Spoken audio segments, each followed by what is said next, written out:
సినిమాకి ఇద్దరు హీరోయిన్స్ అవసరమా అని ఎవరైనా అంటే కనుక the better watch the film.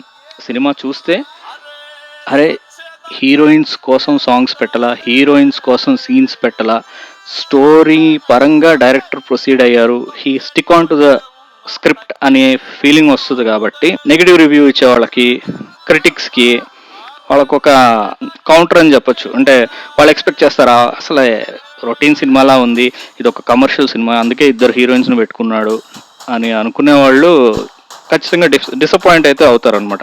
Because మన హరీష్ గారు అంత బాగా హ్యాండిల్ చేస్తారు ఆల్రెడీ. సెకండ్ హాఫ్లో ఎంటర్ అవుతుంది మన శ్రీలీల. ఆవిడ చేశారు, యాక్టింగ్ చాలా బాగా చేశారు.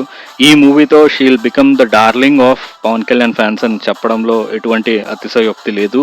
తొలి ప్రేమ సినిమాలో ఈ మనస్సే ఆ సాంగ్ మ్యూజిక్ని బ్యాక్గ్రౌండ్లో వాడడం, తర్వాత స్లోగా ఆ సాంగ్ని డైరెక్ట్గా వాడేయడం కళ్యాణ్ గారికి, శ్రీలీలకి. ఆల్రెడీ విన్న పాటే దాన్ని రీమిక్స్ కూడా చేశారు వేరే ఒక చిన్న సినిమాలో. ఆ రీమిక్స్ చేసినటువంటి సాంగ్ని దీంట్లో యాజ్ ఇట్ ఈస్ పెట్టుకున్నారు.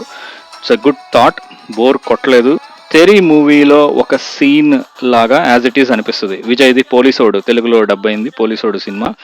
చూడగానే థియేటర్లో అందరూ తెరీ మూవీ సీన్ రా అని అన్నారు. నాకు కూడా అనిపించింది, ఏంటి ఎందుకు వాడేశారు, సీన్ యాజ్ ఇట్ ఈస్గా వాడారేంటి అని అనిపించింది. కానీ దాన్ని ఇంప్రొవైజ్ చేశారు, చాలా బాగా అనిపించింది. మళ్ళీ క్రిటిక్స్కి దొరికినట్టే దొరికి దానికి మళ్ళీ ప్రాపర్ జస్టిఫికేషన్ ఇచ్చారు హరీష్ గారు. సో మీరు డిసప్పాయింట్ అయితే అవ్వరు ఆ సీన్ వల్ల.